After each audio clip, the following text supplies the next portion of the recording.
காலை 6 மணி இருக்கும். ஊர் நாட்டம்மை பெரியசாமி தன் வீட்டு திண்ணையில் அமர்ந்து பல் துலக்கிக் கொண்டிருந்தார். வழக்கமாக அவர் கண் விழித்ததும் பார்ப்பது ஊர் எல்லையில் கம்பீரமாக நிற்கும் கருப்பசாமி மலையைத்தான். அன்று ஏனோ அவர் கண்களுக்கு மலை தெரியவில்லை. பனிமூட்டமாக இருக்கும் என்று நினைத்து கண்களை கசக்கிவிட்டு மீண்டும் பார்த்தார். அங்கு மலையை காணவில்லை. அடே, இங்கிருந்த மலை எங்கடா போச்சு என்று அலறினார். அவரது அலறல் கேட்டு ஊரே திரண்டது.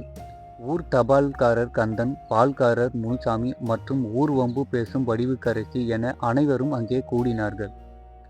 நாட்டாம, என்னாச்சு? எதுக்கு இப்படி கத்துறீங்க என்று கேட்டான் கந்தன். அட அறிவு கெட்டவனே, அங்க பாருடா, நேத்து வரைக்கும் அங்க ஒரு மலை இருந்துச்சே, இப்ப அங்க வெறும் தரையில இருக்கு. மலை எங்கடா போச்சு என்று சொல்லிக்கொண்டே நாட்டாமை கையை நீட்டினார். எல்லோரும் அவர் சுட்டி காட்டிய திசையை பார்த்தார்கள்.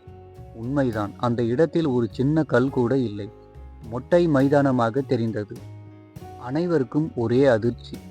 அடுத்த சில நிமிடத்தில் ஊர் மந்தையில் பஞ்சாயத்து கூடியது. அனைவரும் குழப்பத்தில் இருந்தனர். ஒருவேளை மலையை யாராவது திருடிட்டு போயிருப்பாங்களோ என்றால் வடிவுக்கரைக்கு. அடியை, திருடுறதுக்கு அது என்ன உன் வீட்டு அடுப்பா? இல்ல ஆடா மாடா? மலைடி, அதை எவன் தூக்கிட்டு போவான் என்று எகிரினார் முனிசாமி. அப்போது ஊர் அறிவாளி என்று தன்னைத்தானே சொல்லிக் கொள்ளும் தத்துவ தங்கராசு எழுந்து நின்றார். இது கண்டிப்பா வேற்று கிரகத்து ஆளுங்க வேலையாத்தான் இருக்கும். இரவோடு இரவா வந்து பெரிய விண்கலத்துல மலையை ஏத்திட்டு போயிருப்பாங்க என்றான். நாட்டாமை கோபத்தில் கத்தினார். நிறுத்துங்கடா உங்க கதையை. மலையை காணோன்னு காவல் நிலையத்துல போய் புகார் கொடுக்கலாம் வாங்க என்றார். காவல் நிலைய ஆய்வாளர் கஜேந்திரன் திகைத்து போய் அமர்ந்திருந்தார். அவர் முன்னால் ஒரு புகார் மனு இருந்தது. அதில் காணாமல் போன 200 ஏக்கர் பரப்பளவு கொண்ட மலையை கண்டுபிடித்து தாருங்கள் என்று எழுதியிருந்தது. யோ நாட்டாம, ஆடு காணோம், மாடு காணோம், ஏன் பொண்டாட்டிய காணோம்னு கூட புகார் வந்திருக்கு. ஆனா மலையை காணோன்னு புகார் கொடுத்த முதல் ஆளு நீயாத்தாயா இருப்ப. இப்ப அதை வச்சு நான் எங்க போய் தேடுறது? அது என்ன பாக்கெட்ல வச்சுக்கிற பொருளா திருடி எடுத்துக்கிட்டு போக என்று தலையில் அடித்து கொண்டே சொன்னார் காவல் ஆய்வாளர் கஜேந்திரன். ஐயா, அது எங்க ஊர் சொத்து. அதுல தான் எங்க சாமி இருக்கு. அதை யாரு திருடிட்டு போனாங்கன்னு தயவு செஞ்சு நீங்க தான் கண்டுபிடிச்சு தரணும் என்று பிடிவாதமாக நின்றார் நாட்டாமை. வேறு வழியின்றி காவல் ஆய்வாளர் கஜேந்திரன் சம்பவ இடத்திற்கு சென்றார். அந்த மைதானத்தை சுற்றி பார்த்தார். உண்மையில் அங்கே மலை இருந்ததற்கான அடையாளமே இல்லை.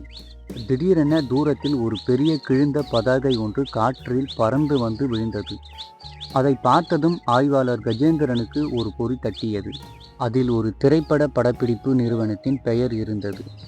அதை வைத்து விசாரித்த காவல் ஆய்வாளருக்கு உண்மை தெரிந்தது. அண்டை நாட்டு மன்னர் ஒருவர் அந்த ஊருக்கு வருவதாகவும் அவருக்கு மலையை பார்த்தால் பயம் என்பதால் அந்த ஊர் அரசியல்வாதி ஒருவருடன் சேர்ந்து மலையை மறைக்க பெரிய திரையை வைத்து மூடி இருக்கிறார்கள். அந்த திரை அச்சு அசலாக வானம் போலவே வண்ணம் தீட்டப்பட்டிருந்தது. நேற்று இரவு பலத்த காற்றில் அந்த திரை கிழிந்து கீழே விழுந்து விட்டது. உண்மையில் மலை அங்கேயேதான் இருந்தது. ஆனால் ஊர்க்காரர்கள் அந்த திரை மறைந்திருந்த இடத்தை தாண்டி சென்று பார்க்காமல் தூரத்தில் இருந்தே பார்த்துவிட்டு மலை காணவில்லை என்று கூச்சல் போட்டுள்ளனர். நாட்டாமை நிமிர்ந்து பார்த்தார். கிழிந்த திரைக்கு பின்னால் கருப்பசாமி மலை கம்பீரமாக தெரிந்தது.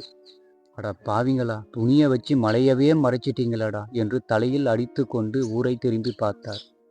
ஊர்க்காரர்கள் அனைவரும் மலை திரும்ப வந்த சந்தோஷத்தில் கொண்டாடி கொண்டிருந்தனர். மலையை விட பெரிய உருட்டு என்னவென்றால், நான் தான் என் தத்துவத்தால் காணாமல் போன மலையை திரும்ப வரவைத்தேன் என்று தத்துவ தங்கராசு ஊருக்குள் சொல்லி கொண்டு தெரிந்ததுதான்.